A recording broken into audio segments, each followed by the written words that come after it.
todas por estar aquí. Esta es la tertulia del ser político.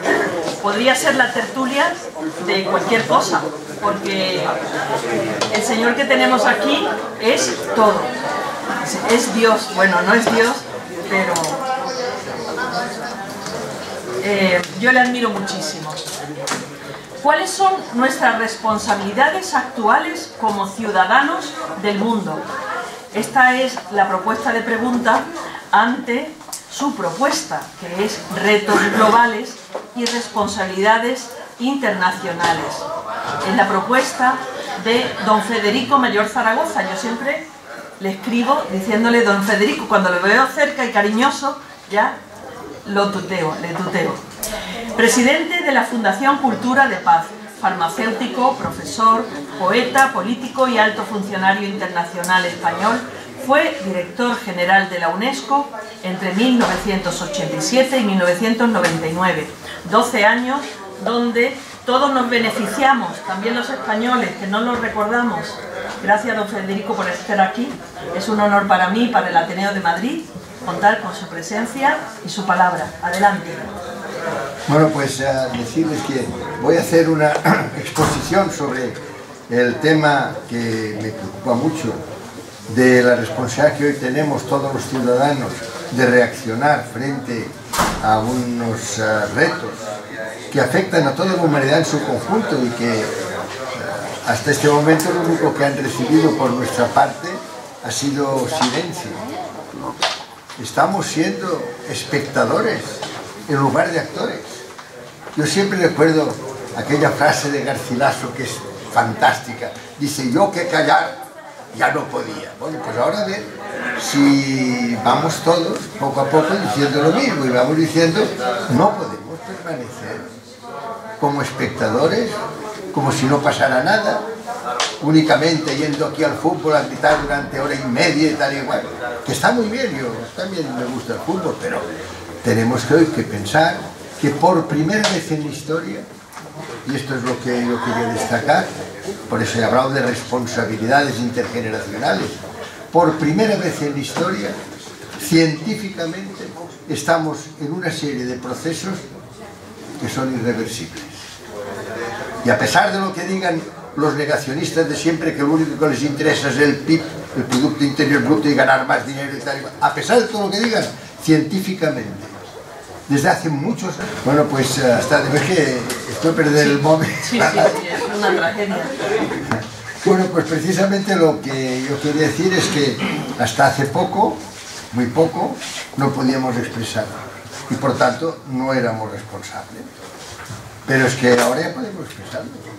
Es que ahora desde hace unos años, veintitantos años, progresivamente se ha ido extendiendo una tecnología que nos permite ya comunicarnos de manera muy rápida, muy eficiente, saber lo que acontece, aunque lo tengamos que verificar, porque hay una serie de informaciones que no son verídicas, pero lo que es cierto, por primera vez podemos expresarlo, y lo que no podemos hacer es permanecer callados.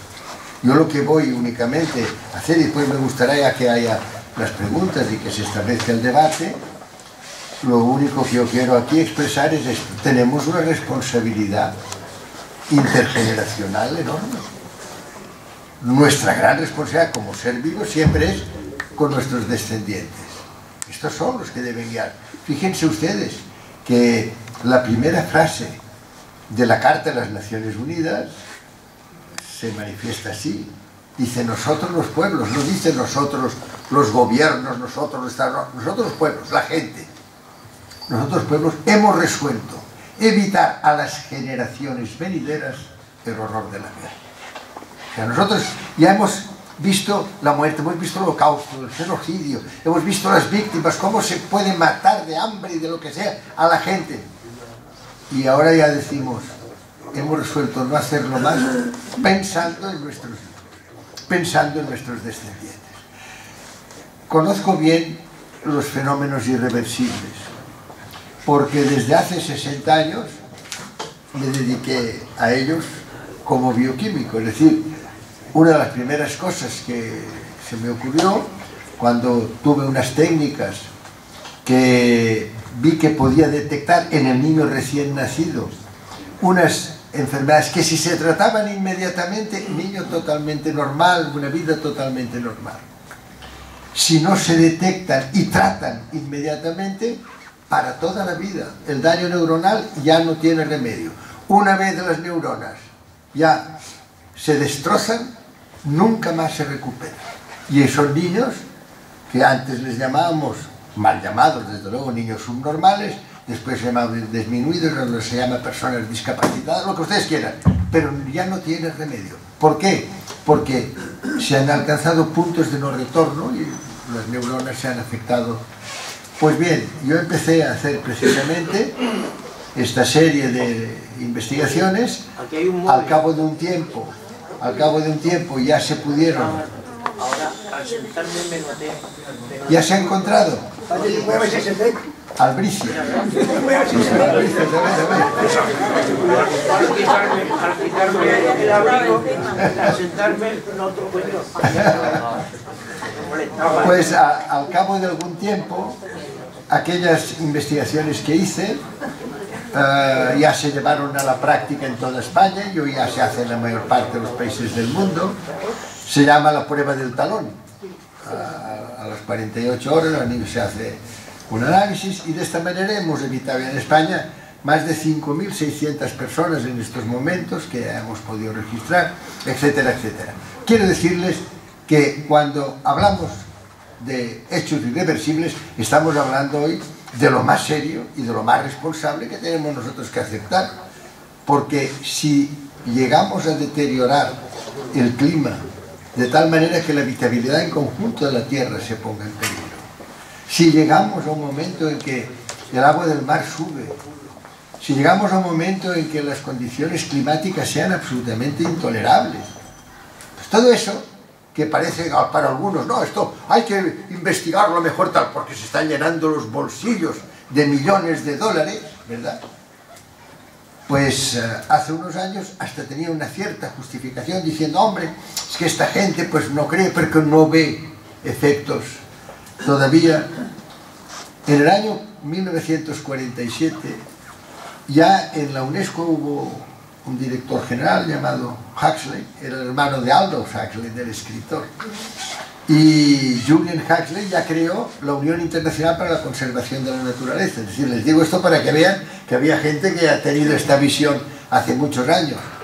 Y después, al cabo de unos años, en los años 50, 60, se creó ya el Programa Geológico Internacional, el Programa Hidrológico Internacional y sobre todo el Programa Oceanográfico. Tengo que poner de manifiesto la importancia que tiene el mar, porque son los 2/3 de la piel de la Tierra. Es decir, que si miramos la esfera de la Tierra, veremos que los 2/3, el 72%, está cubierto de agua. Y por tanto, ¿qué es lo que tiene más importante el océano? Pues bien, también nos hemos cargado el océano. Es que no puede ser, cuando hemos dicho hace más de 15 años, que dijimos, el Ártico empieza a fundirse. No, son cosas de estos científicos, y nosotros venga allí a quemar petróleo como podamos, ya convertir los carburantes y venga. Y había ya en marcha un proceso como, por ejemplo, estudiar la fusión nuclear, no la fisión, que es la que rompe el átomo, pero que tiene radioactividad. Bueno, la verdad es que no producen anhídrido carbónico las centrales nucleares, pero tienen algunos aspectos también negativos. Pero está el proceso de fusión nuclear. Y la fusión nuclear daría hidrógeno y sería una maravillosa fuente de energía para todo el mundo.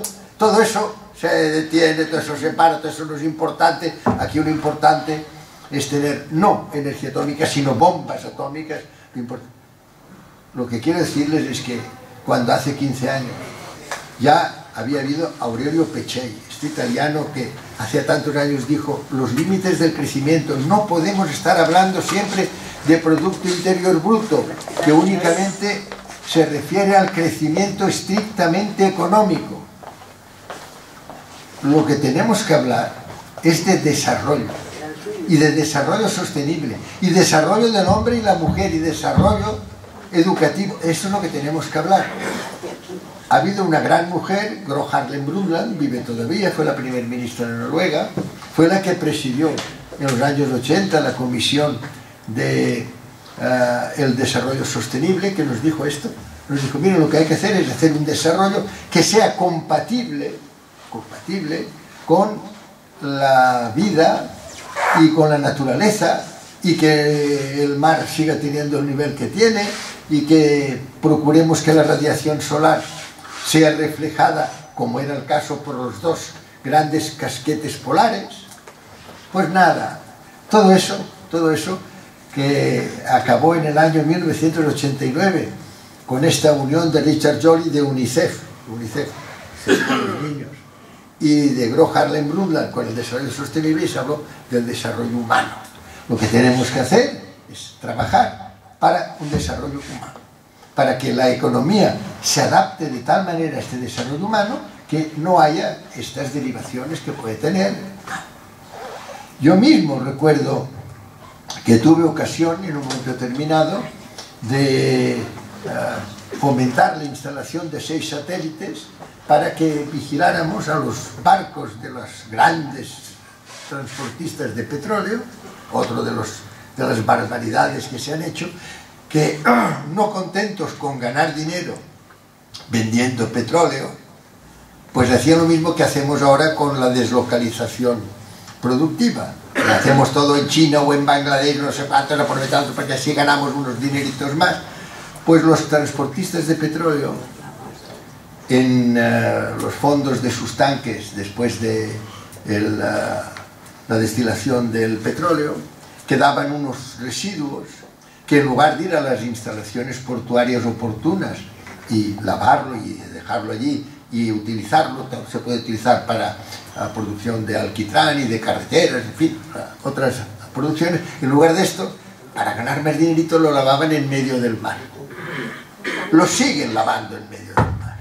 No ha habido manera de conseguir que estas grandes corporaciones como la ExxonMobil, hay que decir los nombres, están traicionando el destino de la humanidad, pero a ellos les importa un rábano, porque claro, ganan miles de millones. Bueno, pues alrededor del barco que suelta esto sobre el mar, son productos de bajísima densidad, se forma una monocapa que llega a tener 30 kilómetros cuadrados de extensión. Esta monocapa asfixia el fitoplancton. Todos hablamos, ay, de los jardines, los bosques. Sí, yo también.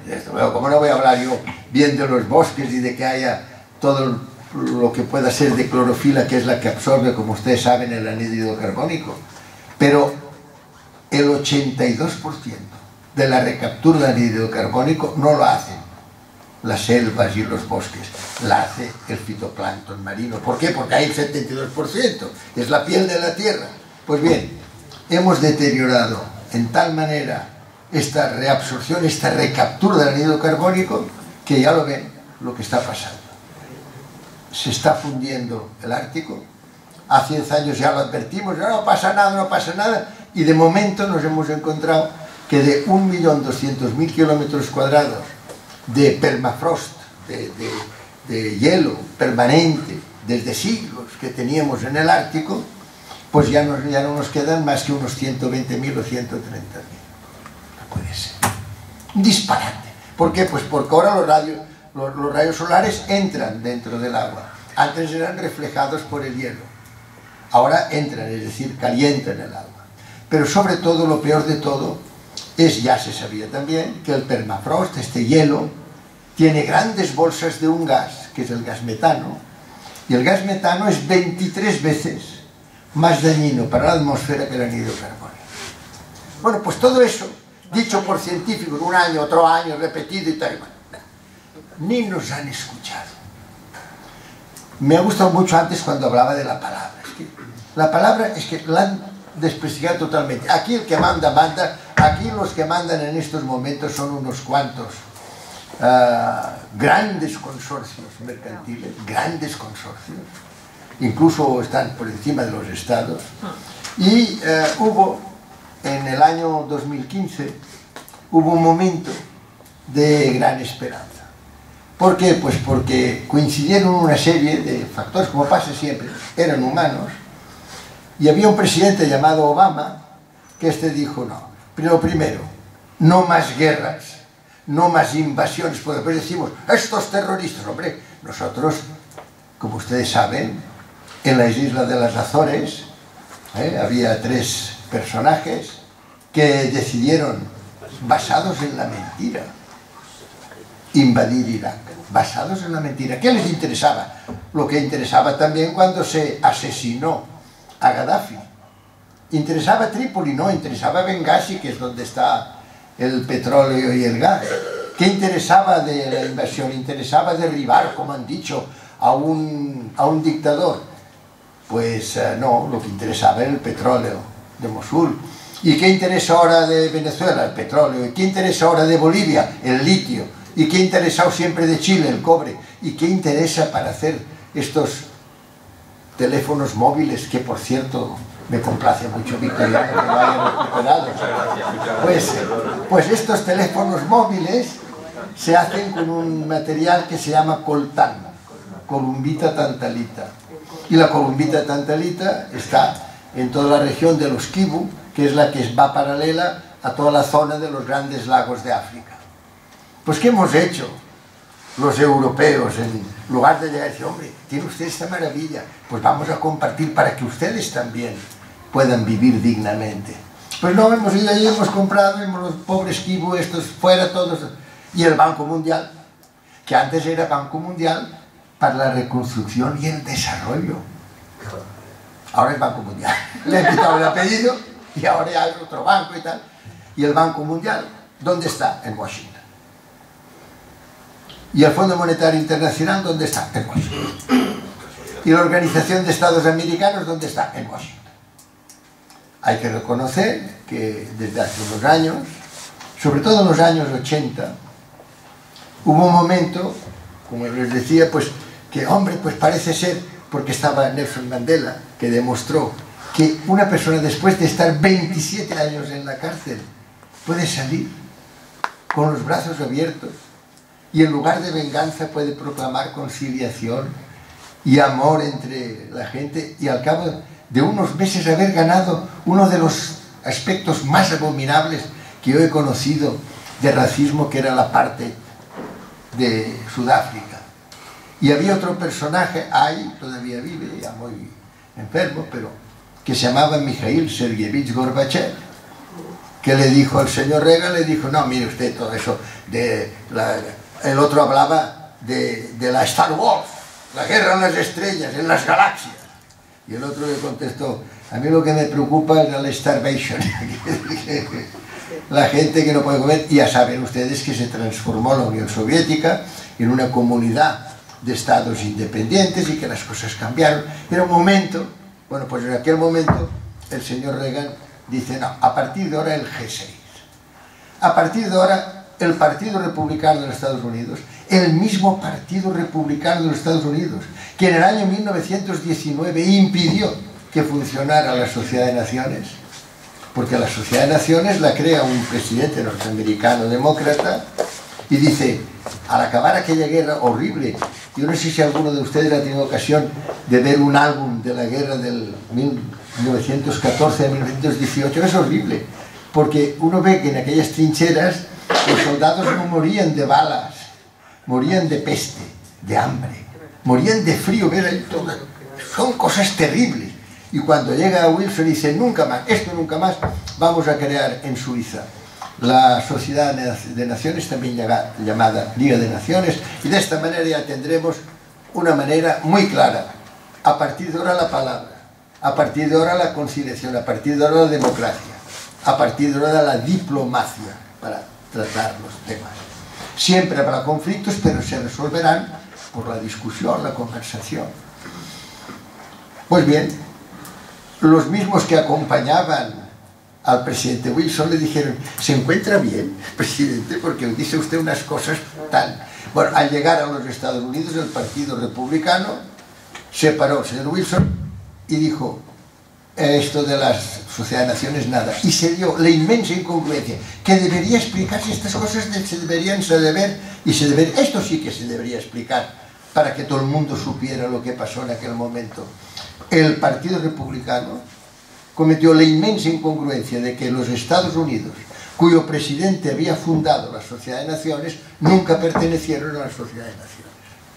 Claro, nos quedó una Europa desarbolada, con unos líderes de la Sociedad de Naciones que no tenían fuerza y que permitieron que hubo un señor con un bigote característico, que se llamaba Adolf Hitler, que en el año 1933 ya se permitió escribir en el Mein Kampf, en Mi lucha, ya permitió decir: la raza aria es incompatible con la raza judía, con la raza gitana y con otras razas.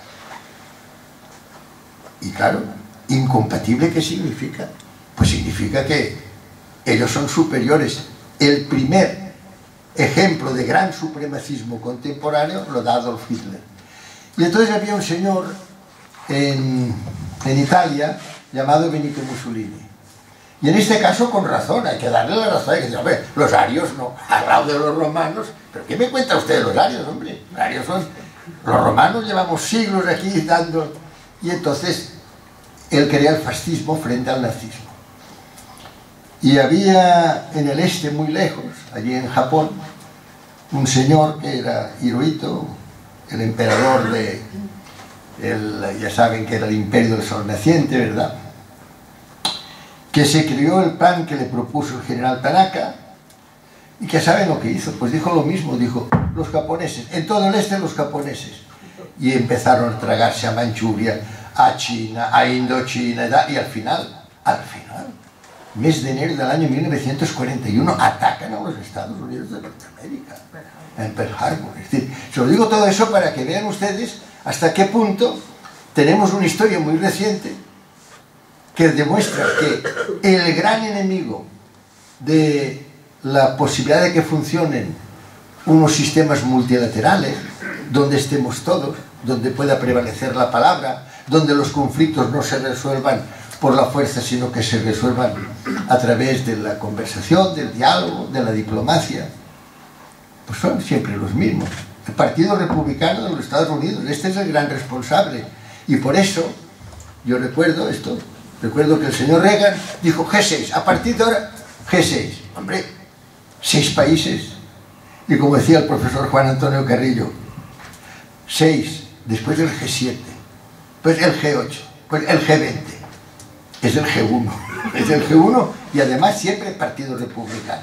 Los demócratas tienen otra manera de proceder, pero los partidos republicanos no, ellos piensan que hay que tener esta hegemonía y que deben ser los que llevan la voz cantante. A mí, que ellos defendieran esto frente a un multilateralismo ya me molestaría, pero lo que me molesta más es que lo hagan de una manera totalmente, ven usted, excluyente. Ahora mismo, la mayor parte de la gente está convencida en el mundo, por fin, la gente joven, las mujeres que son nuestra salvación, la cornerstone, ¿verdad? La piedra angular. Pero ha llegado el señor Trump, después de la época en que, como antes yo empezaba a comentarles, había un presidente que era Obama, y Obama dice: no solo esto, sino que yo voy a ir a firmar los acuerdos de París acompañado nada menos que del presidente Xi y el primer ministro Modi. O sea, va acompañado del chino y del indio, que representan, estos son reflexiones sobre la relevancia que nos tendríamos que hacer todos los días, porque representan estos dos países solos 2.500 millones de seres humanos. Y cuando aquí, luego Europa, tal, en Europa, todos juntos en Europa, somos unos 580, 560, es decir, una tercera parte de uno de estos países. Por tanto, ¿cuál es el resultado de esta reflexión? Pues que cuantitativamente no tenemos nada que hacer. Ya no les digo España, pero nosotros los españoles, no nos engañemos, somos 40 y tantos millones, tenemos nada que hacer. Ya no les digo los catalanes, claro. No tenemos, desde un punto de vista de relevancia, no tenemos nada que hacer cuantitativamente. ¿Cómo podemos ser relevantes? ¿Cómo hemos sido relevantes? En Europa hemos sido muy relevantes. Pues cuando, en lugar de únicamente pensar en esto, pensamos en esto. Y entonces éramos, de todo el mundo, los países que éramos un ejemplo para los demás de cumplimiento de los derechos humanos, de la democracia participativa, de la educación real, de la educación llevada a término en una calidad y una comunicación y en conocer qué es educación y qué es capacitación, etcétera, etcétera. La solidaridad. Europa era solidaria. Yo recuerdo cuando estaba en UNESCO, siempre para lo que se llamaba el Gran Programa de Naciones Unidas para el Desarrollo Sostenible, Europa era la primera que pagaba. Y dice, ¿pero cómo no? Europa. Esto era Europa. Y de momento, pues dejamos que se mueran en el Mediterráneo una serie de personas que es que no pueden vivir. Créanme, ustedes lo he visto con estos ojos, es que no pueden vivir. Se mueren de hambre en sus lugares de origen porque nosotros no les ayudamos. Nosotros estamos aquí haciendo más millonarios que nunca, ya lo han visto ustedes en la reciente crisis, más millonarios que nunca. Y sin embargo, después los europeos, que eran los primeros en facilitar fondos para el plan de ayuda al desarrollo, resulta que ahora ya no son solidarios, resulta que ahora ya la democracia va mal, resulta, y esto es lo que más a mí me preocupa, resulta que ya tenemos otra vez supremacistas. Ya estamos otra vez, la historia es para que no se repita algunas cosas. Tendríamos todos que pensar por qué Hitler en el año 33 pudo decir lo que dijo y por qué lo dijo a continuación Benito Mussolini y por qué a continuación lo dijo Hirohito. Y esto fue millones de víctimas, y genocidio, y holocausto, lo que ustedes quieran. Y ahora ya estamos otra vez viendo que hay un señor en Hungría que dice, nosotros los húngaros somos más importantes. Y claro, pues salen los polacos y dicen, oye, pero nosotros, ¿qué le parece? Y salen los austríacos y aquí en España también nos está saliendo lo mismo. Ya tenemos a gente que dice, nosotros somos más perfectos, somos mejores, nuestra ideología es la perfecta, nuestra religión es la perfecta, nuestra manera de proceder es la perfecta. Ojo, ojo, porque cuando uno se cree superior al otro, el otro deja de contar. Yo he estudiado mucho porque me interesó muchísimo para los procesos de paz en los que tuve el honor de intervenir en América Latina, estudiar la historia de América Latina y sobre todo los afrodescendientes al principio y los indígenas. Claro, si se partía de la base de que eran homínidos, pues se comprende muy bien que estuvieran allí en aquellos tal, cuando ellos estaban cortando la caña de azúcar y que les dieran con un látigo. ¿Por qué? Pues porque pensaban que eran homínidos. Y cuando sale el padre Hidalgo de México y dice, no, que son seres como nosotros, ¿cómo? Y cuando sale, los catalanes no tenemos un gran santoral, desde luego, pero en fin, pero sale San Pedro Claver y dice lo mismo, es saber lo que hizo la Inquisición, lo quemó vivo, ¿no? Porque claro, ¿cómo dice usted esto? Esta gente no son seres humanos de nuestra misma. Ojo, que la deriva en estos momentos del neoliberalismo es muy peligrosa. A mí me preocupa muchísimo el cambio climático y me preocupa muchísimo esta deriva de que ahora resulta que hay unos que son más perfectos que otros y que en Europa ya tenemos muchos casos.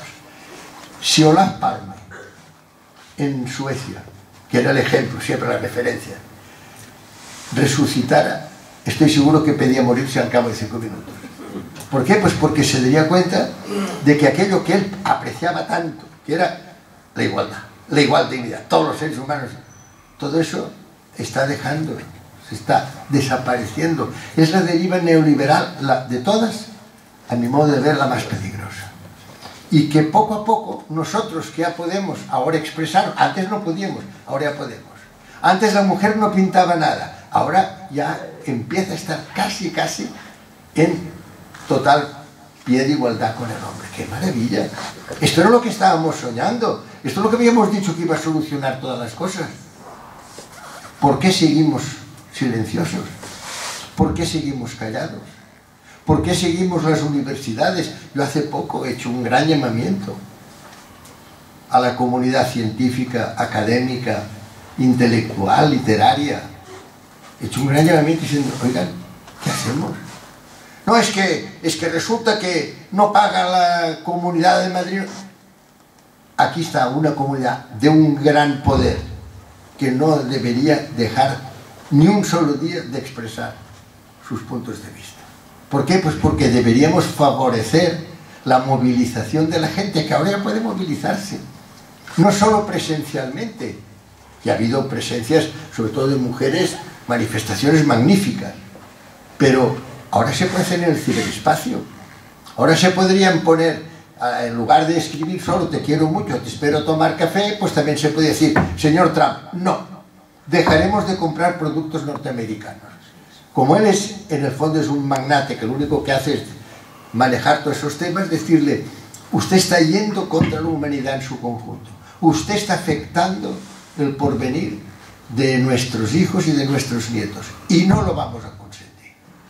Pues no, la gente se dedica a escribir otras cosas, se dedica a no verificar informaciones, que esto es otro de los temas que solo esto ya merece que María Victoria le pegue un vistazo, porque es que es verdad. Una de las primeras cosas que tenemos que hacer ahora, cuando hablamos de las cosas, es saber de lo que estamos hablando. Ustedes ya pueden imaginarse que después de haber estado en UNESCO los años que he estado, algo he aprendido de educación.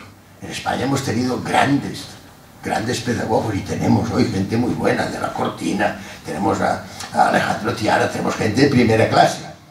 Pero hemos tenido, año 1876, a un señor que se llamaba Francisco Giner de los Ríos, que no era malo, dijo, educación es dirigir la propia vida. Miren ustedes qué maravilla. Esto es educación. Cuando hablamos de educación, esto es educación, dirigir la propia vida.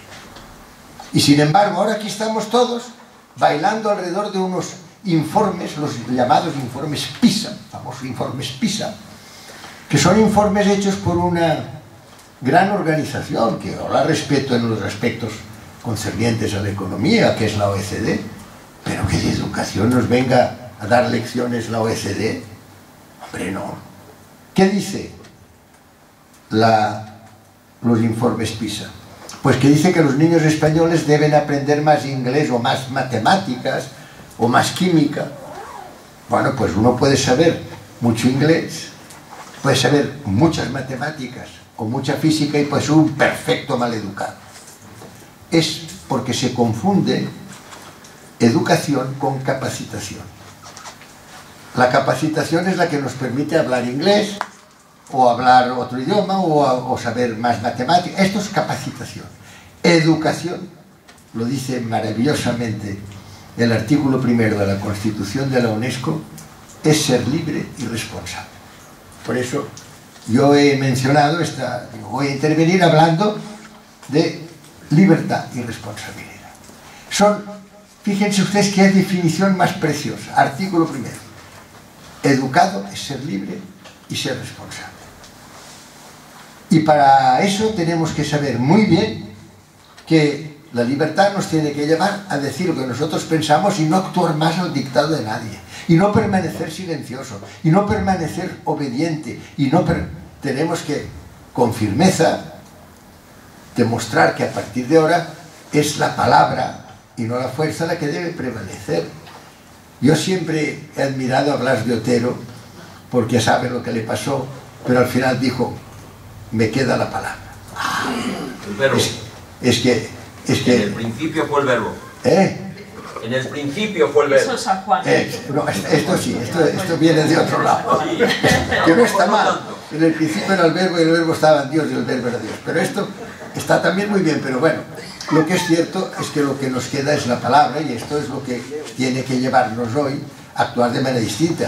Pero para eso también tenemos que saber que hay una diferencia muy grande entre educación y capacitación, pero también entre conocimiento e información. Ojo, que nos dicen, esto yo ya me lo sé, ojo. Usted lo ha mirado en el sistema informático. Y puede ser que sea verdad o puede ser que sea mentira. Es decir, ojo con confundir conocimiento con información. Porque la información, ya les digo, puede ser veraz o no. Y lo primero que tenemos que hacer es saber que estamos conociendo un tema, es decir, conociendo la realidad. Porque si no la conocemos o la mal conocemos, no la podremos transformar nunca. Por tanto, ojo con las informaciones que deben ser verificadas para convertirse en conocimiento. Y también otra cosa, No sé si ustedes se han dado cuenta que especialmente en los últimos años los llamados informativos son noticieros. Información no te dan casi ninguna. Lo único que te dicen es todos los apuñalamientos de todo el mundo, porque además antes se limitaban más a España, ¿no? Ahora ya resulta que también si ha habido un acuchillamiento en Indonesia, pues ya lo aprovechamos para meterlo también. En una palabra, la noticia es, por su propia definición, una información sobre un acontecimiento que es insólito, no habitual, extraordinario. Por tanto, lo que no podemos hacer es que poco a poco todas nuestras informaciones se refieran a hechos que son, por su propia naturaleza, ocasionales y que no forman parte de la realidad como el 90% o el 95% de las hebras que lo constituyen. Queridos amigos, están deseando de preguntarle, pero... Sí. Ya voy a terminar porque sí tenemos un cuarto de hora. Les quería decir que lo que tenemos que yo quisiera salir todos de aquí diciendo sí, lo vamos a hacer, es a partir de ahora no callarnos.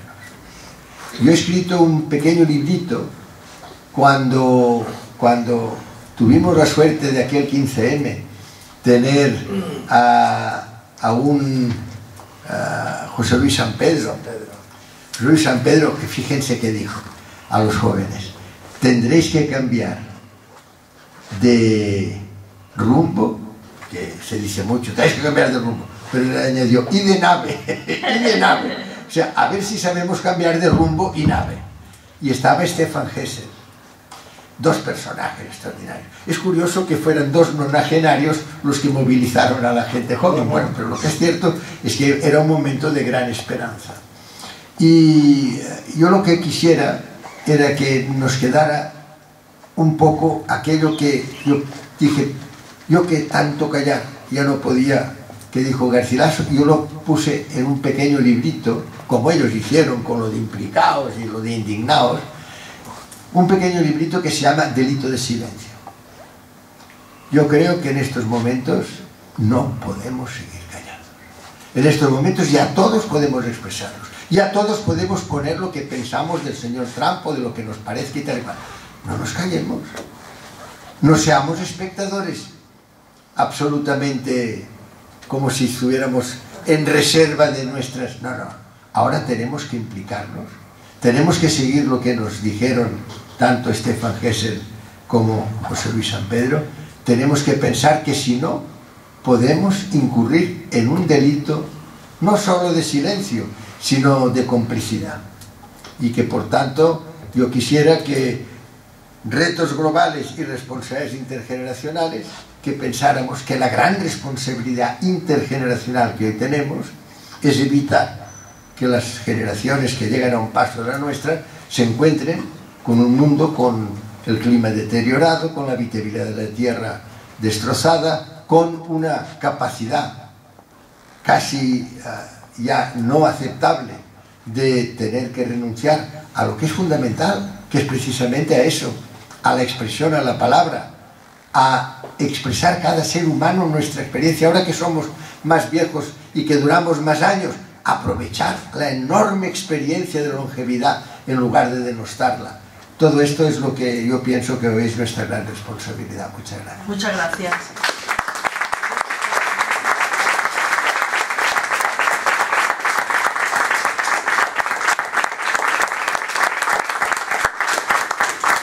Bueno, ya dije que podría ser un ponente para cualquiera de las tertulias. Aquí sabemos que es verdad todo lo que ha dicho. Es irreversible el cambio climático. Lo han dicho todos los científicos que han pasado por la tertulia del ser científico y es lamentable, tenemos que ser optimistas, no sé por qué, para seguir viviendo, pero es irreversible. Sí, Victoriano, hay preguntas. Has hablado bien, pero en algunas cosas has hecho un puente. Y yo creo que con las preguntas de esta sala vamos a profundizar en algunas cosas que no has dicho. Venga, José. Venga, José, sí. Muchas gracias y buenas tardes. Usted ha hablado, que conoce muy bien de las cosas que han ocurrido y son irreversibles. Pero no nombró cuáles son ellos, que no son irreversibles. No comentó. Dijo, lo conoce bien, que unas cosas han ocurrido y son irreversibles. ¿Cuáles son ellos? Y yo quería preguntar, la contaminación. El problema principal ahora es político o es medioambiental o económico o otras cosas. ¿Cuál es primordial para solucionar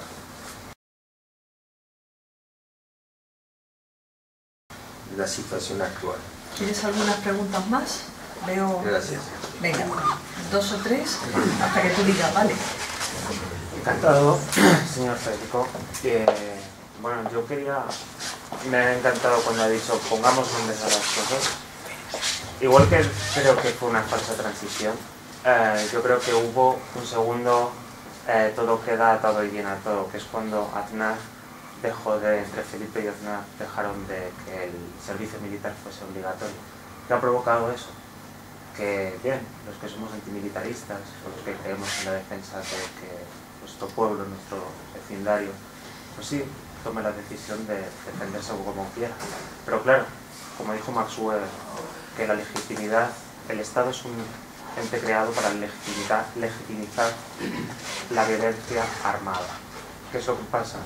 Que ahora mismo, ¿quién está ocupando y quién tiene en sus manos las armas más potentes que comercializa el gobierno de España con Israel, con Turquía, con Estados Unidos, con Arabia Saudí?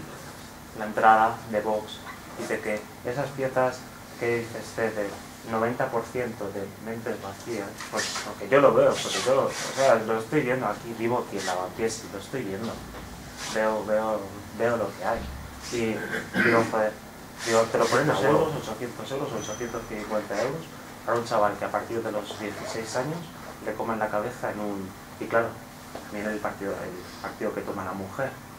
Entonces, tu pregunta, refuta usted que ahora mismo salir a la calle un gobierno nuevo de coalición de izquierdas puede tener un futuro cuando las armas y la legitimidad de la violencia la tienen los nazis en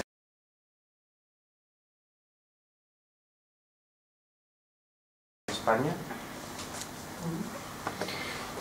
Venga, Carmen.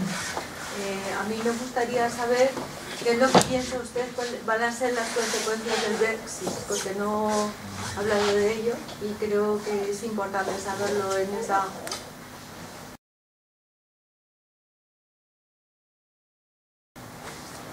Gracias. ¿Está así bien o alguna más? No, ya. Venga. Sí. Bueno, empezaré por lo del Brexit, ¿no? Porque empiezo por el Brexit. Yo soy muy de formación, he sido una persona muy británica, en el sentido de que tuve la suerte de poder trabajar con un premio Nobel cuando yo era muy joven, catedrático joven todavía, y fue en Oxford. Y entonces, pues yo es donde aprendí el alma inglesa y le puedo asegurar que de las cosas que más me impresionó es que son unos señores que han escrito buena parte de la historia siempre de una manera totalmente británica. Empezando, he sido, bueno, ahora ya nada, porque estoy muy viejo, pero yo juego bien al tenis, ¿no? Y siempre me impresionó ver que poníamos 15, en lugar de decir 1-0, era 15-0. Pero además ellos el 0 no lo dicen la, amor, 15, la. Después, de 15 a 30, ¿no? 2-0 es 15-30. Y después yo pensaba que el 3-0 sería 45, 15-30, 45, pues no es 40. Y además es 40 la. Y después es just, y después se hace tal. Han hecho siempre, han inventado el fútbol, han inventado el tenis, han inventado todo lo que les da la gana y siempre con una gran originalidad. Su estancia en la Unión Europea ha sido exactamente igual. ¿Qué es lo que nos une a Europa? A ver, ¿qué es lo que nos une? Desgraciadamente, ni siquiera nos une una visión económica, nos une una moneda.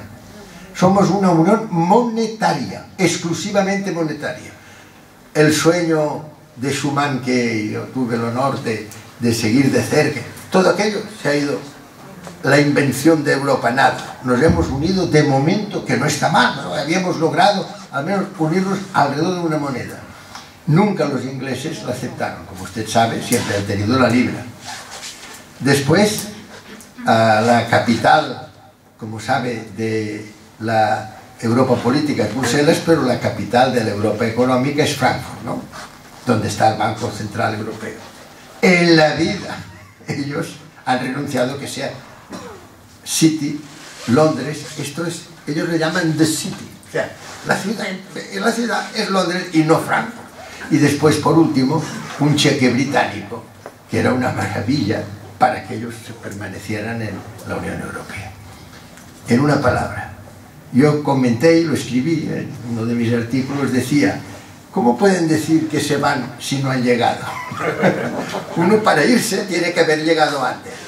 Está claro que el Reino Unido nunca había llegado a la Unión Europea. Está claro que ellos prefieren una alianza transoceánica porque si tienen más mar de por medio que el Canal de la Mancha con los Estados Unidos de Norteamérica, son anglosajones y por tanto ellos prefieren aquellos lados que estos. Yo creo sinceramente que esto hay que desdramatizar y hay que decirle, ustedes no vinieron y ahora pues se marchan, pero nosotros no vamos a notar mucho el efecto de esta marcha si somos capaces de ver todas estas cosas, una vez más, no con exclusivamente los ojos de una justicia que tiene que, incluso a escala europea, estoy hablando en general.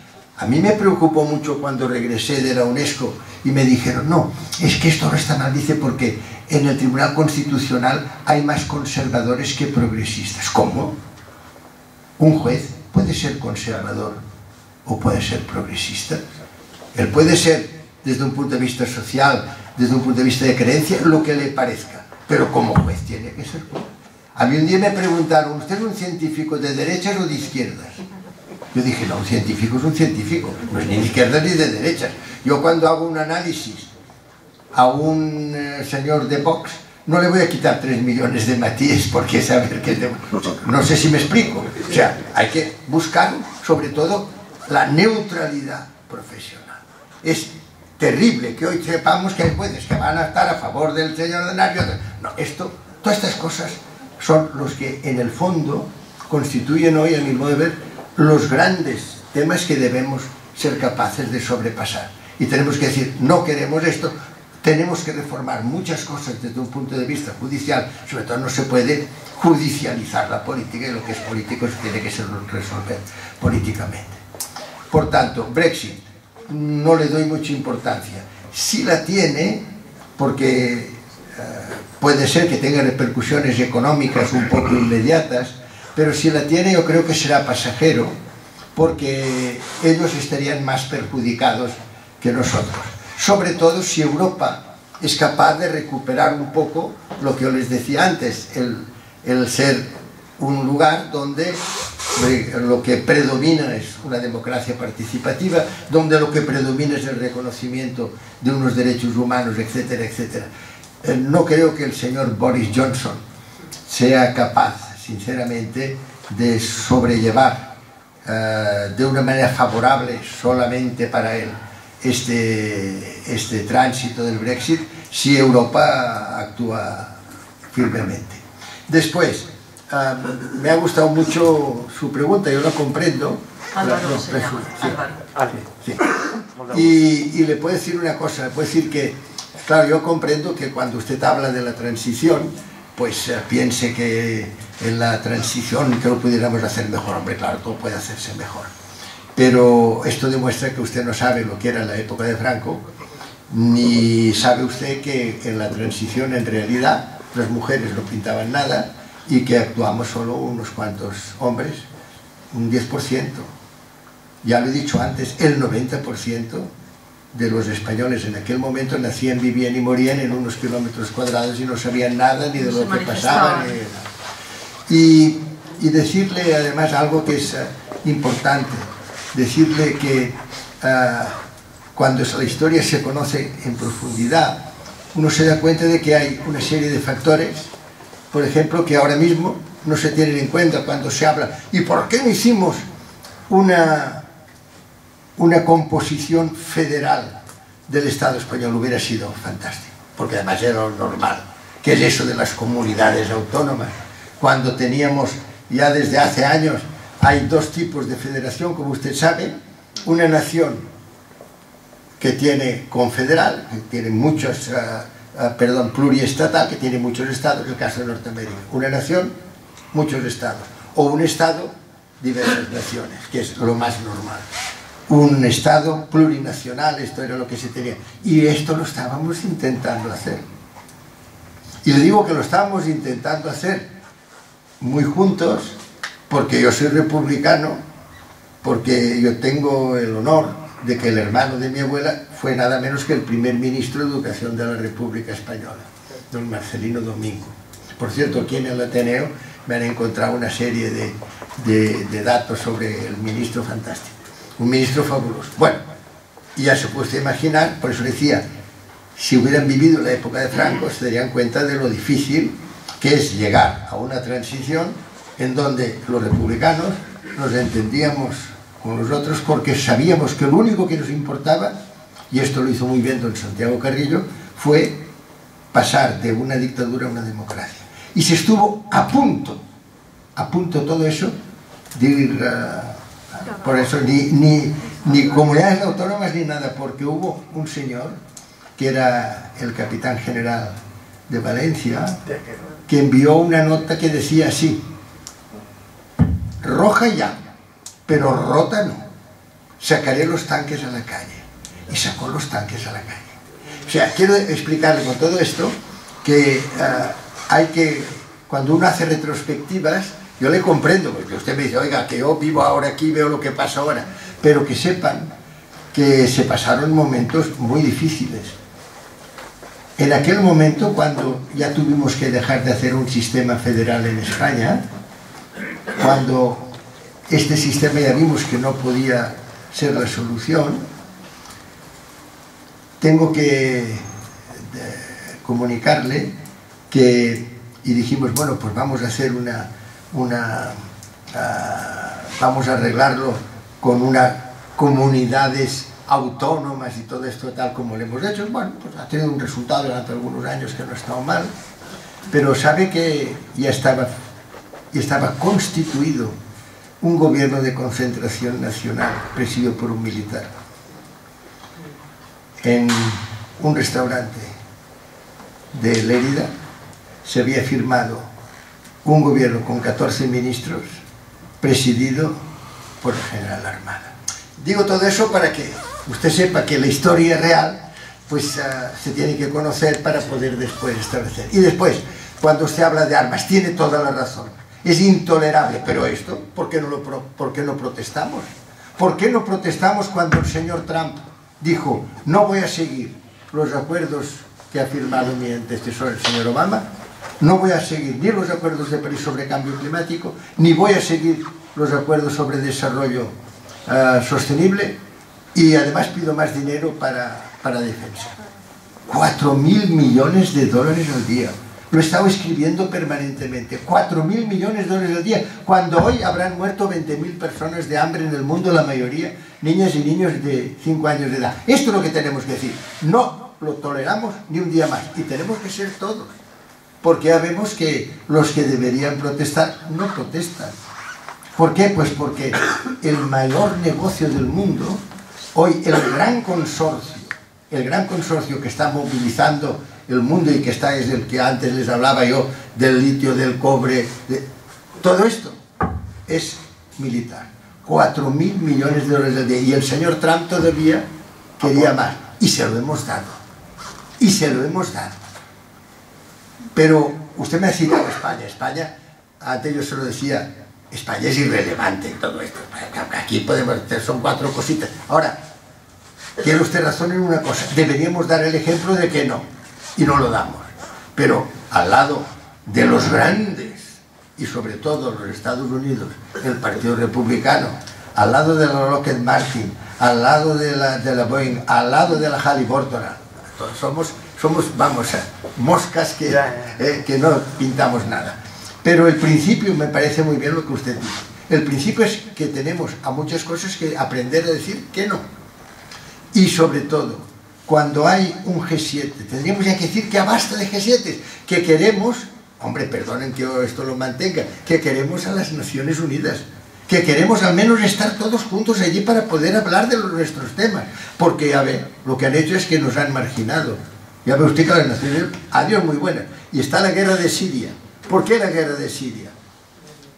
Me lo comentó el propio padre del actual dictador de Siria, de El Assad. Cuando yo lo fui a visitar, hace años, era el padre, se llamaba igual, se llamaba El Assad, pues me dijo, dice, tengo ahora muy malas noticias. Dice, se ha encontrado mucho petróleo en Siria. ¿Por qué? Pues porque él sabía que hasta aquel momento había sido, pero ahora ya, igual que le pasa a Irán, igual que le pasa a Venezuela, igual que le pasa... Ojo, porque estamos en manos de unos grandes consorcios económicos y esto es lo que tenemos hoy, ya la posibilidad de decir que no. Y les voy a decir solo para finalizar este aspecto una cosa. A los pocos días de que desde aquí fuera nuestra ministra ministra de Defensa en aquel momento, fuera a decir al Pentágono, sí, que vamos también a aumentar nuestros gastos. A los pocos días hubo una reunión del G7 en Roma. Y además de ser irresponsables, fueron, a mi modo de ver, indecentes. Porque irresponsables porque el G7 unánimemente dijo que iba a dar más dinero para defensa. Indecentes porque había en el orden del día 2 puntos que se habían borrado para que el señor Trump no se molestara. Estos puntos eran el cambio climático y los objetivos de desarrollo sostenible. O sea, fíjese usted hasta qué punto lo que tenemos que hacer. Yo por eso animo sobre todo a la comunidad artística, a la comunidad intelectual, a la comunidad literaria, a que lideremos esta movilización y que pongamos en nuestros móviles, no señor Trump, se ha terminado. A partir de ahora dejaremos de comprar productos norteamericanos, a partir de ahora dejaremos de ir a su país si es necesario. Hay que adoptar posiciones, porque es que si no, en estos momentos se está haciendo exactamente en el mundo lo que quiere el señor Trump. Hasta en Palestina, lo que acaba de hacer sobre Palestina. Es que son cosas de este, entonces nosotros así, nosotros de espectadores. Porque mañana juega el Madrid, ¿sabe usted? Al Madrid últimamente no le ha ido muy bien y al Barça tampoco. Pues todo eso es muy importante, pero muy importante para algunos, pero a nosotros los que nos tiene que llevar son estos principios que usted ha dicho. Tenga uno la edad que tenga, hoy hay que aprender a decir que no y aprender a expresarse. Y por último... Hamid decía de cuáles son los males por el cambio climático. Pues miren, no, él me ha dicho que no había mencionado el cambio climático y qué es lo que es irreversible.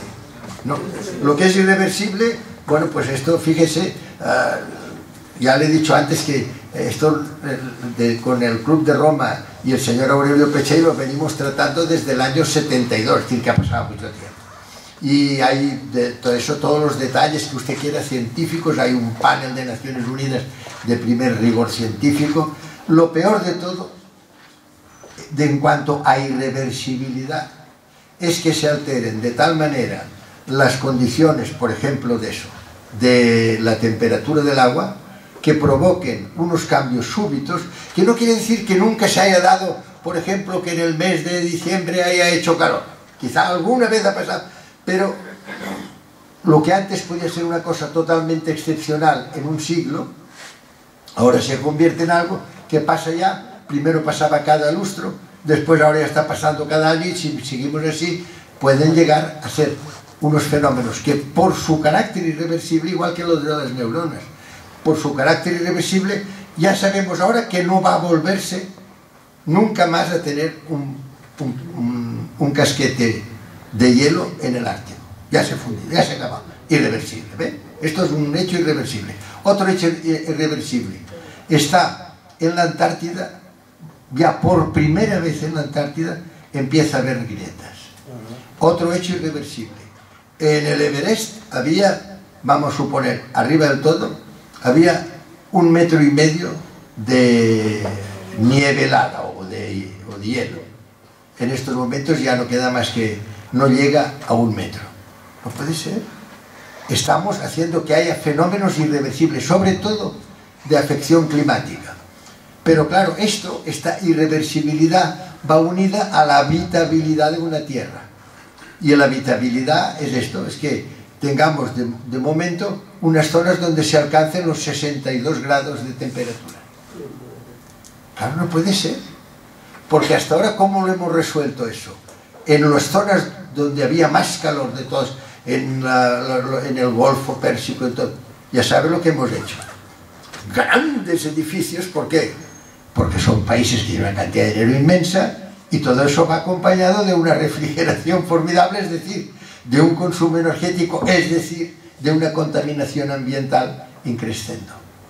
Y por eso lo que hay que hacer es sustituir progresivamente estos que son elementos muy importantes del desarrollo humano, pero hay que sustituirlos progresivamente por fuentes energéticas que no tengan este efecto deleterio sobre el medio ambiente. Las minas de carbón, pues, hay que terminar con el carbón. ¿Por qué? Pues porque es el que más anhídrido carbónico produce. Pero no solo anhídrido carbónico, produce también, como usted sabe, óxido de nitrógeno. El óxido de nitrógeno es todavía peor que el anhídrido carbónico. Y tenemos que utilizar más lo que se llaman fuentes renovables de energía, como la eólica. Pero antes ya les he mencionado yo que el sueño que tenemos todos es que la fusión nuclear se pague. Hombre, 4.000 millones de dólares al día en armas. Y no podemos pagar lo que llevaría a acelerar enormemente el programa ITER para la producción de energía por fusión nuclear. Caramba, es que no puede ser. Son de estas cosas que dicen, es que no me cabe en la cabeza. No me cabe en la cabeza, y por eso, si alguien lee mi blog, verá que no paso 3 blogs sin mencionarlo. Sin decir, hoy morirán de hambre, hoy habrán muerto de hambre. Unas 20.000 personas en el mundo, y nosotros gastando más dinero para tener todos nuestros aeropuertos llenos de una serie de aviones allí supercalifragilísticos, todos con bombas. Dices, ¿qué es eso? ¿Pero qué estamos haciendo? ¿Cómo puede ser que estemos haciendo una civilización de la guerra cuando podríamos estar haciendo una civilización de la paz? ¿Cómo puede ser que cuando hay un incendio no sepamos cómo apagarlo? Ya lo ve usted, California, el país que tiene más bombarderos y más personas dedicadas a la defensa y tal, cuando este año pasado, en un año, 2 incendios que no había manera de apagar. En California, allí unos helicópteros haciendo el ridículo y pip, pip, tirando. Hombre, cuando tendría que haber una gran tecnología y unos grandes sistemas inmediatos, reactivos, para hacer frente a la situación. O cuando hay un terremoto, allí ves a los padres incluso a veces con las manos. ¿Pero qué es eso? ¿Dónde está la tecnología? Es que necesitamos otro concepto de defensa, otro concepto de que no nos interesa solo la defensa territorial, sino la de los seres humanos que habitan estos territorios. Porque ahora tenemos todos los aviones para defender estos territorios. ¿Y la gente que vive allí qué? La gente que vive allí, si tiene enfermedades, ¿ustedes han visto alguna vez el resultado, por ejemplo, ahora mismo del sarampión en África? ¿Ustedes han oído hablar? No puede ser. Son disparates lo que estamos haciendo. Y son disparates porque en el mundo siguen mandando solo unos cuantos hombres, y estos hombres son personas que piensan que lo único que han de hacer es hegemonía militar. Pues esto es lo que tenemos que procurar terminar, porque si no, los fenómenos irreversibles, sobre todo de naturaleza ambiental, pues llegará un momento en que pondrán en riesgo profundo la vida digna, la vida de calidad sobre la Tierra. Muchas gracias. Hay 3 preguntas más. Yo he visto Enrique, Federico, pero también Carmen. Venga, Victoriano. Yo te agradezco que me den la palabra. Le agradezco a Federico inmensamente que esté aquí hoy con nosotros. Y yo le voy a hacer a Federico una pregunta que la voy a hacer al público en general y sobre todo a la parte del público que han venido aquí porque les hemos invitado a venir. Son gente que me conocen de toda la vida. Y creo que lo más importante de esta conferencia es ese intento de que los mayores y los niños y los adolescentes cooperemos para un mundo de paz y para un mundo sostenible. Ha sido muy interesante, la pregunta es muy sencilla, pero quiero explicarla. ¿Se ha ido al bar? Sí, ahora no sé. Bueno, pues realmente yo preferiría que hubiera estado al bar ahora mismo. Porque quien te ha hecho la pregunta que te ha interesado más ha sido este joven. Y la ha hecho sobre la transición española.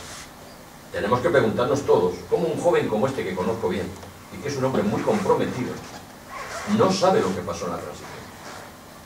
Entonces, ¿qué escuela tenemos, Federico? ¿Qué escuela tenemos y qué escuela tenemos? Preguntaros otra cosa a todos. ¿Por qué estamos aquí los de esta edad? Jorge Martín Neira, que es amigo mío de hace muchos años, fundador de Los Verdes. Puedo ir diciendo los nombres. María Pato, que tampoco tiene 20 años. Alejandro Tamagnini. Estoy hablando de los que conozco. ¿Cómo es posible que no esté aquí mi nieto de 22 años? ¿Qué le pasa a mi nieto? Que le he invitado a venir, ¿eh? Y no ha venido. ¿Qué nos pasa? ¿Qué escuela tenemos? Se escribió un libro que se llamaba No hay escuela neutral. No recuerdo ahora el autor, pero a lo mejor hasta lo tengo por aquí. Se han hecho muchas propuestas. En el Ateneo ha venido a hablar gente como el que llamaban el abuelo de Podemos, a decirnos de por qué no se reparte la palabra. ¿Por qué no repartimos la palabra? Y esto no es una crítica a ustedes dos, ni a Victoria. Ya lo tienes aquí. Ya está al bar, estaba hablando de ti. Creo que es que tu pregunta... Oye, te estaba poniendo verde. No, hay confianza, hay confianza. ¿Sabes? Lo que estaba diciendo es que tu pregunta, con la edad que tienes y el compromiso que tienes, es un ejemplo de qué escuela tenemos. ¿Qué escuela se cargó Alfredo Pérez Rubalcaba? Lamento decir esto de una persona que ha fallecido. Pero la escuela que teníamos en camino, probablemente gracias a personas como tú, y a que se aplicaban los mandatos de la ONU en este país, nos la cargamos. Y eso da lugar a que hoy, no solamente este joven haya preguntado lo que ha preguntado, sino que si entrarais todos los que estáis aquí en las redes sociales, os enteraríais, entre otras cosas, que me han avisado en las redes sociales y con quién me junto. Porque según ellos, y hay mucha gente que les sigue, no son cuatro locos, Federico es el representante de lo que llaman ellos el orden mundial malo, luciferino. No estoy diciendo algo que los que entren en las redes no sepan. Repito, la escuela. Por lo tanto, dicho todo eso, dicho que personas como Alvar y otros son sencillamente el resultado de una escuela que no educa, en los términos que tú has planteado, que no da la palabra.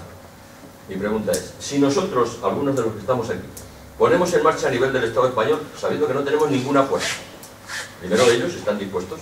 Ayer tuvimos una primera reunión en Madrid, y este señor que estaba aquí a mi lado, que es un abogado, un luchador en contra de la corrupción, era uno de los que estuvo conmigo en esa reunión. Faltaron, ya termino, perdóname, pero es que lo que ha dicho él refuerza todo lo que yo vengo diciendo en esta casa y en otras casas. Los que me conocéis lo sabéis. Los que me conocéis lo sabéis. Tenemos, la pregunta es a los que han venido porque les he invitado, si tiramos para adelante con esa idea, que es que en toda España haya una plataforma que, desde una perspectiva de apoyo crítico al actual gobierno de coalición, ponga en primer término la educación, por encima de cualquier otro valor. Si a mi nieta no se le enseña a pensar por sí misma, si mis nietas y mis nietos siguen siendo educados en el orden y mando, que es la realidad, y no hablo por hablar, sigo siendo voluntario en colegios públicos, me paso el día hablando con mis nietas y mis nietos, mis nietas biológicas y mis nietos que no lo son, pero que es como si lo fueran.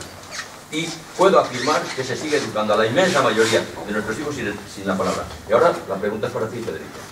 Si fuéramos capaces de que ese inicio de movimiento por la paz, por una ecología profunda, ¿recuerdas a Klaus Linden?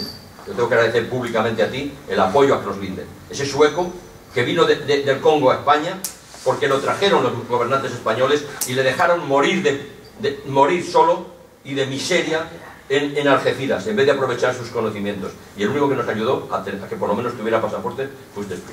Repito, ¿Podríamos contar contigo y con la Fundación Cultura de Paz para algo así? Si somos capaces primero nosotros, los activistas, de tirar para adelante, esa es la pregunta. Carmen. La pregunta a los demás también. Gracias, Victoriano. Carmen. Habéis hablado del Brexit, ahora me gustaría hablar del cambio climático. Para mí es muy importante, bueno, yo me dedico a comunicar precisamente muchas de las cosas que aquí usted ha dicho. Y bueno, mi problema es cómo se puede meter a la gente que comemos todos los días y que lo que comemos forma parte de poder cambiar o no el movimiento hacia un lado o hacia otro de la balanza.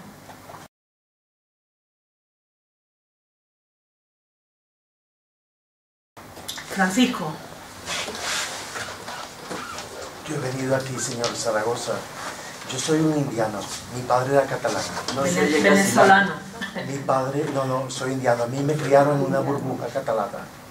Cuando yo tenía 5 y 10 años, mi padre, como un actor inglés que fue a un homenaje de Sean Connery y dijo que su padre amaba a Sean Connery, por lo cual él lo amaba, mi padre amaba cuando usted trabajaba en la UNESCO. Yo me crié después que mi padre, en el 39, tuvo que ir a Francia a picar piedra con su padre porque eran republicanos y anarquistas. Esta historia me la conozco desde que nací. Yo me crié con 300 millones. Me crié en los llanos venezolanos cuando Venezuela era Dubái. Yo estudié ingeniería química porque era la única salida que había. O sea que he pasado atentados, golpes de Estado, etcétera, etcétera, en 30 países. O sea que yo en la práctica seguí teniendo la vida de mi padre. Y he venido aquí solamente para decirle que he venido por mi padre, que se llamaba Manuel Cortán. Yo soy bautizado en Barcelona y sé catalán. Y he venido aquí más bien como un homenaje a él, porque ya había desaparecido y efectivamente me gustó mucho lo que usted ha dicho de que educación no es, que eso lo sabíamos antes de pequeño.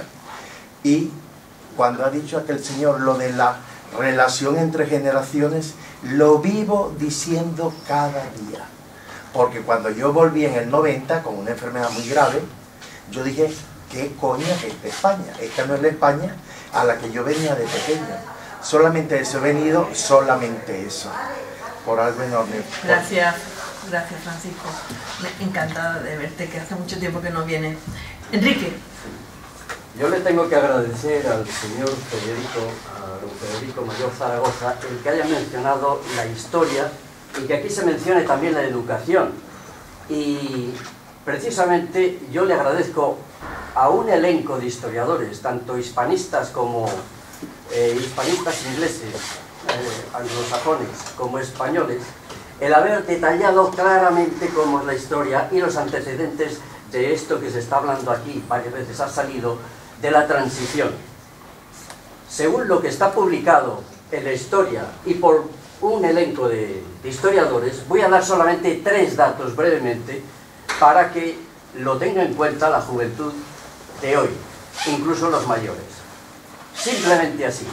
1931, elecciones generales. El pueblo español vota. El 65% es el centro. ¿Y qué vota? Pues vota Partido Republicano de Lerroux, Partido Republicano de Marcelino Domingo. La diferencia entre un partido y el otro es centro-derecha, centro-izquierda, pero republicanos los dos. El 65% del pueblo español vota eso. 1933. El pueblo español vuelve a votar por segunda vez. Y ahora el centro se reduce al 15%. Menos de la cuarta parte. ¿Qué ha ocurrido? El centro se ha volcado en la derecha. La izquierda apenas ha variado. La izquierda ha subido mucho. Rebasa y gana las elecciones. 1936. El centro español, lo que votan los españoles, es el 5% a los partidos republicanos, Lerroux y Marcelino. La guerra era inevitable. ¿Qué querían los de la izquierda? ¿Republicanos? No. Revolución anarquista. ¿Qué quería la derecha? Monarquía, 4 gatos. República, pero con dictadura. La guerra era inevitable y se produjo. Media España contra media España. Acabó la guerra. Y entonces, 3/4 de España contra 1/4 de España. Esa es la legalidad.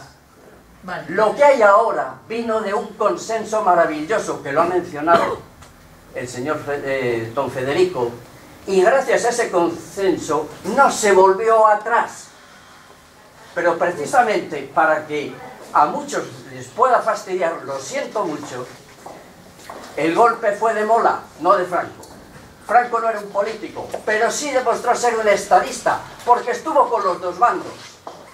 Fijaros que le ayudan Mussolini y Hitler, pero después le ayuda nada menos que el bando de los aliados.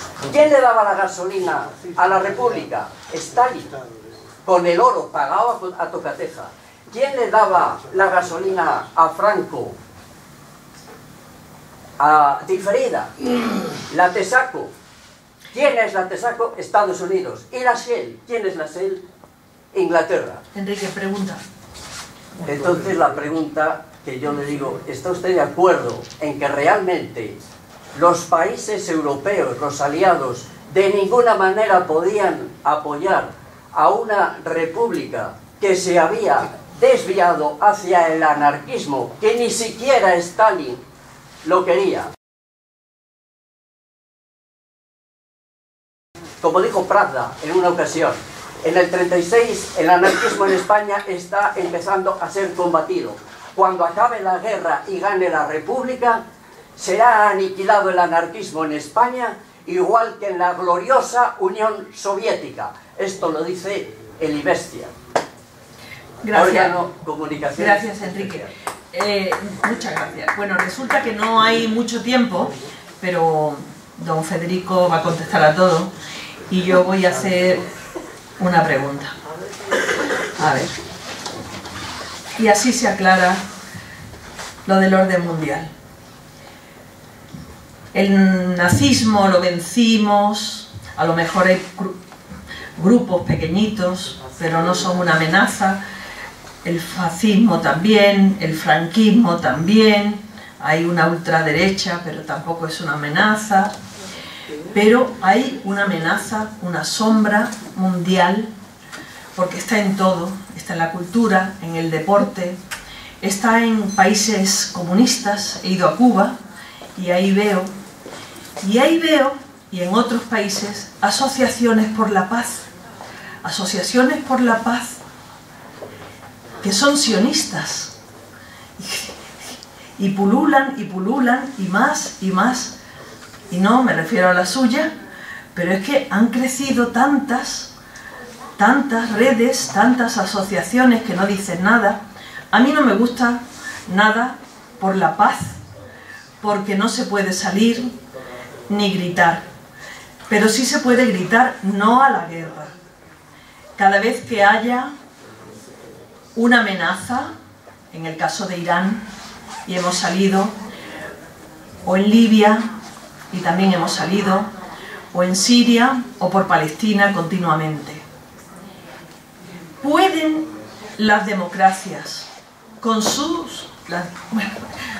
ciudadanía en la calle toda, podremos vencer al sionismo, que además de tener armas, un control increíble sobre Estados Unidos, y aunque no consiga, increíble, ¿no? Es increíble, armas, y además tienen el poder económico, que es lo que más puede en este mundo actual? Esa es mi pregunta. ¿Podremos elevar la conciencia, esta ciudadanía, que no somos muchos, pero en Madrid nos movilizamos, y ayer estuvimos movilizados, porque no hay derecho que hace 2 días el Ayuntamiento de Madrid le cediera la Ingobernable a una entidad sionista, que son de vicepresidente está Gallardón, ¿cómo es posible? Y de presidente, el presidente de ACON, ¿cómo es posible? ¿Cómo nos lo echamos de en medio? porque representan lo que han representado otra ideología, iguales. Lo que pasa es que ahora están soterrados, pero dominan mucho, dominan demasiado, y dominan también instituciones como esta, incluso esta. Gracias. Bueno, ya pueden imaginarse que, dada la hora, voy a hacer un resumen muy grande. Algunas de las preguntas, yo recuerdo cuando Krebs decía this is not a question, this is a statement. O sea que, como la mayor parte de las intervenciones han sido, me ha parecido muy bien, statement más que preguntas, voy a procurar ser rápido. Lo primero, decirle a Victoriano. Victoriano es un fenómeno, es un tipo que está toda la vida en la vanguardia de la protesta y por tanto, pues adelante. Solo de lo que has dicho, si tú mismo has dicho la pregunta y a continuación la solución. Tenemos que tener una educación basada en la palabra. Yo me he basado toda mi intervención diciendo que viva Blas de Otero y que viva la palabra y que no la razón de la fuerza, sino la fuerza de la razón. Esto estaba muy bien programado en el plan que elaboró el Ángel Gabilondo siendo ministro de Educación en España. Y hay que reconocerlo, estuvo muy bien planteado, era una educación que yo mismo había dado, digamos, no mi consentimiento, no tenía por qué darlo, pero me parecía muy bien su planteamiento, y ya sabéis que a última hora, pues una vez más, el pacto educativo no tuvo lugar. ¿Por qué? Pues porque ahora, en cambio, en Andalucía se está introduciendo en el currículum de la educación general básica el arte de la caza y la tauromaquia. O sea, que digo, si ponemos a hablar de uno, hablemos de otro. Yo estoy ya, por tanto, ya te digo, estoy muy de acuerdo en la solución que tú mismo has dado y por tanto no voy a seguir aquí. Únicamente te quiero decir una cosa. Has citado a Rubalcaba. Yo no sé si tendrás motivos para pensar que Rubalcaba cuando fue ministro de Educación, no lo sé porque yo esto no lo viví de cerca. Ahora, porque te puedo decir una cosa. Hay un momento en que ETA deja de matar. Y aquí se creen muchos que dejaron de matar porque nosotros los convencimos y tal. No, dejaron de matar porque se hizo lo que se tenía que hacer. Y en Oslo hubo la reunión que tenía que haber. Y tengo que decirte que Zapatero fue el promotor, pero Rubalcaba fue el ejecutor junto con Otegi, etcétera, etcétera. Por tanto, yo tengo un enorme respeto a lo que representa Rubalcaba y por eso no quisiera que solo por una apreciación educativa quedara. Después, en cuanto al cambio climático, creo que es muy importante lo que ha dicho, y es que el cambio climático implica un cambio de vida, un cambio de estilo de vida, pero sin, yo vuelvo al mismo, sin sacar a la ciencia de sus casillas. Porque de momento ahora yo veo en la misma televisión diciendo que si las vacas, que si comemos carne, las vacas, que si las vacas hacen una serie de fusiones, por lo visto, que son muy malas para el medio ambiente. Por favor, con solo un vuelo de un avión, un jet, de Madrid a Nueva York, que se hace mucho más daño que muchas vacas haciendo estas cosas que dicen que hacen las vacas en exceso. Por tanto, criterios científicos. Lo que hay que hacer es, siempre que se habla de este tema, llevar, hoy está ya muy disponible un buen sistema científico. Tenemos en estos momentos una mujer en España, la ministra Rivera, Teresa Rivera, hay que reconocer que se sabe muy bien estas lecciones y que se puede facilitar. Yo comprendo muy bien, por ejemplo, una asociación de padres que digo, oiga, queremos saber exactamente sobre este tema, qué es lo que hay en estos momentos sobre el cambio climático, qué es lo que está pasando con la temperatura, cuáles son las previsiones que esto tendrá desde un punto de vista meteorológico. Me gustaría, porque, ya le digo, hoy está disponible, es únicamente cuestión de saber el cauce por el cual se puede llegar a que les den esta información para que ustedes las puedan transmitir a las asociaciones de padres, buena educación, etcétera, etcétera. Después, venezolano. No sabe lo que me gusta que un venezolano catalán diga lo que ha dicho y por tanto... Es muy brillante. Sí, y por tanto me gusta mucho que también haya apreciado lo que es educación. Educación es ser libre y ser responsable, es no actuar al dictado de nadie, es ganarse la confianza y el respeto de los padres y de los padres con sus hijos y de los hijos con sus padres es que los maestros, yo he publicado hace poco, si les puede interesar en mi blog, un artículo que se dice la educación, los educadores. Bueno, la educación, los educadores, los que llevan toda una vida explicando y que ahora de momento y haciendo cada día de su labor esta labor fabulosa de modular a los niños que van a la escuela y que de momento salgan aquí unos políticos y digan educación, hombre, no, educación, los educadores y los padres y las madres, estos son los que deben hablar en educación. Y lo digo todo eso porque a mí me dieron, siendo director general de la UNESCO, una lección que a partir de aquel momento pues la seguí. Ya se pueden ustedes imaginar que cuando llegaba en aquel momento el director general de la UNESCO, pues claro, el presidente de la nación era en Burkina Faso y era en Ouagadougou, y a la salida de Ouagadougou acababan de reformar un centro educativo y dijeron pues al director general de la UNESCO le llevamos allí para que hable sobre la educación en África. Yo fui allí, estaban el presidente, los ministros, bueno, un acto muy solemne. Yo veía a la directora, una mujer de unos 55 años, era una mujer con una expresión muy bella y la veía sonreír. Yo de momento pensaba, digo, mira, está contenta la directora, esta mujer está contenta de ver aquí hoy, aquí la UNESCO y al presidente de su país y tal. Y de momento pensé, me parece que es una sonrisa más bien irónica. No una sonrisa de aprobación, sino una sonrisa irónica. Efectivamente era lo segundo, porque cuando ya terminé el acto y tal y cual, ella vino, una mujer ya digo muy amable y tal, vino y me dijo, mire, director general, no puedo ocultar que me ha gustado lo que ha dicho, usted sabe, hombre, educación, pues claro, usted es el director general de la UNESCO. Dice, pero no nos ha consultado a los maestros africanos. Y los que sabemos, porque mi discurso era sobre educación en África, dice, los que sabemos de educación en África somos los maestros de aquí. Dice, yo llevo 25 años explicando y tal. Claro, usted no me ha consultado. Y desde luego te voy a decir que en general está usted. Lo peligroso no es que usted diga lo que ha dicho, sino lo peligroso es que aquí llegan hasta ONGs con jóvenes muy dispuestos y muy majos y muy cariñosos y nos vienen aquí a dar lecciones sin habernos a nosotros. Hombre, si van a hablar de la educación en África, hablen antes con los profesores y los educadores africanos. Y le dije, mire, le agradezco mucho lo que me acaba de decir. Digo, y va usted a ver cómo sus palabras tienen un gran efecto. Llegué a la UNESCO, reuní a todo el sector educativo y todos allí con el manual educativo de la UNESCO y les dije, a partir de ahora, este manual en los anaqueles. No lo tienen en la papelera, no. Lo escrito está, pero lo ponen ustedes en los anaqueles. Digo, porque a partir de ahora vamos a hacer el gran programa de educación en África, se llamará Audience Africa, o en francés à l'écoute de l'Afrique, a escucha de África.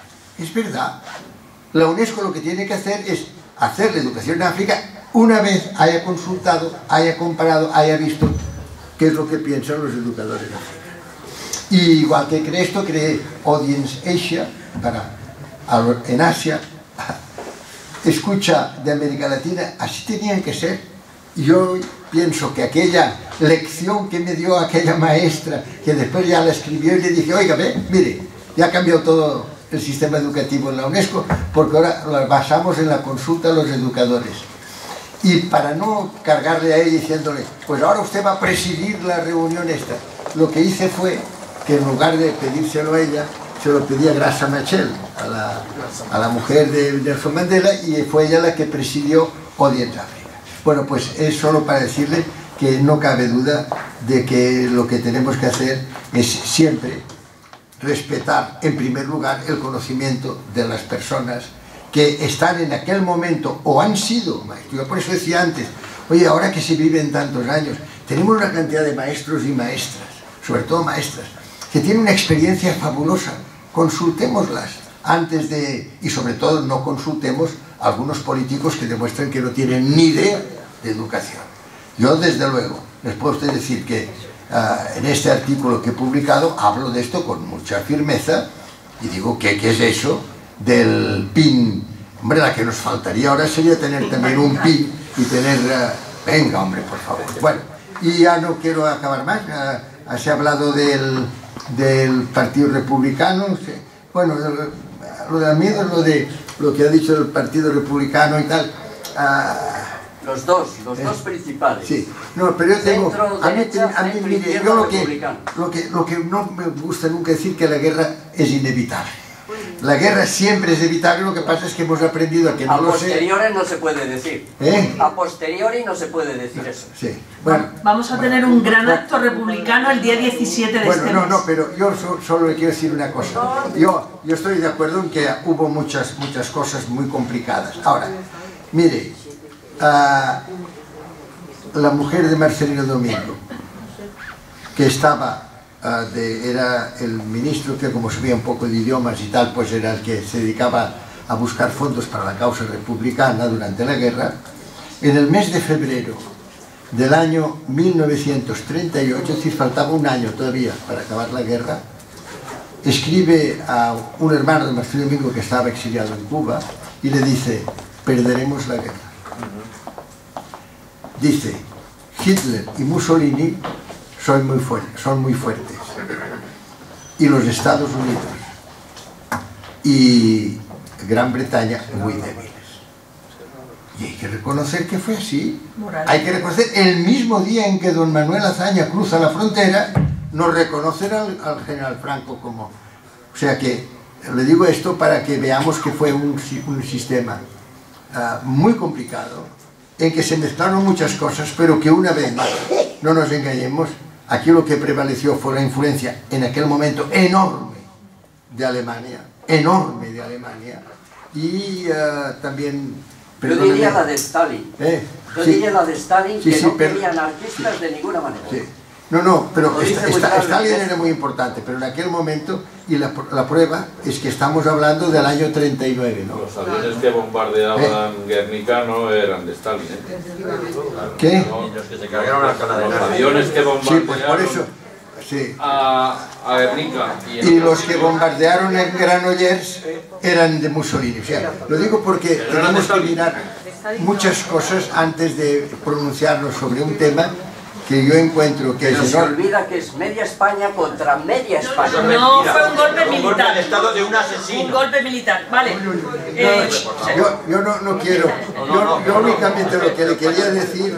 Federico, cuando nos dicen que no nos callemos, no nos callamos. No nos callamos, yo tampoco. Estás invitando Chuba que no nos callemos. No puede ser que a mi nieta le digan lo que está diciendo ese señor. Y cuando alguien diga lo que está diciendo ese señor, iremos... Os emplazo para el día 17. En la Universidad de Alcalá de Henares la derribaron los aviones de Franco que eran de Mussolini y de Alemania. Venga, vamos a seguir pensando sobre la República del día 17. Yo soy mucho más moderado.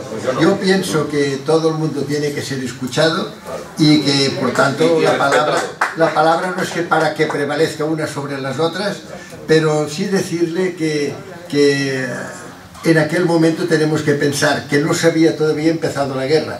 La guerra empezó inmediatamente en el año 39, como usted sabe, hasta el año 45, porque había precisamente tres señores en el mundo, que eran el señor Hitler, el señor Mussolini y el señor Hirohito, que pensaban que eran superiores y fueran los que disponían de todos los medios para ganar.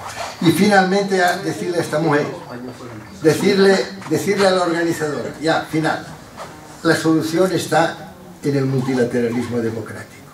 La solución, queramos o no reconocerlo, está en que de una vez les digamos al G6, al G7, al G8 y al G20 que no nos dejamos mandar 196 países por 6, 7, 8, que en realidad es uno. Esto es lo que es la solución. Y esto es lo que tendríamos que saber adoptar. Los grupos plutocráticos, oligárquicos, ¿cómo se ha consentido? ¿Cómo se ha consentido que 7, 8 o 20 países sean los que mandan cuando sabemos que es uno solo? ¿Qué está pasando en estos momentos? El señor Trump. El señor Trump es el que decide, es el que manda, es el que dispone incluso sobre Palestina. ¿Pero qué es eso? Bueno, y todo eso se consiente, ¿por qué? Porque hay guerra en Siria. Porque no ha habido... Y porque no ha habido un sistema multilateral que ha intervenido. ¿Por qué se ha dejado? Nada menos. ¿Ustedes se imaginan que alguien deja el cuidado de su hijo al peor enemigo que puede tener? Arabia Saudita, un país ejemplar, Arabia Saudita le encargamos que se ocupe de Yemen. Usted se puede imaginar qué disparate.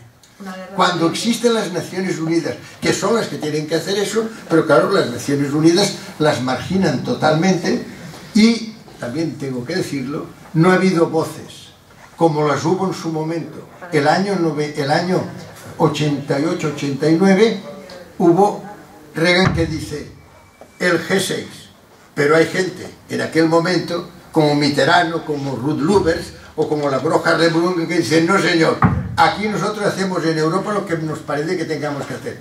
Esto ahora ya no ha existido. Y no ha existido porque no hay un liderazgo que sea capaz de enfrentarse en estos momentos. Ya lo han visto. Aquí únicamente cuando el señor dice yo no voy a seguir ni los acuerdos de París ni los objetivos de desarrollo sostenible. Silencio. Europa, silencio. La señora que en este momento era la más poderosa, la Merkel, la señora Merkel de Alemania, no tiene la capacidad hoy de tomar el teléfono como hizo Mitterrand en aquel momento o como más tarde hizo Willy Brandt, de decir no, no, oiga, aquí Europa ahora no lo hay. O sea, este liderazgo se ha hecho mucho de menos. Multilateralismo democrático es la solución. Las Naciones Unidas es la solución.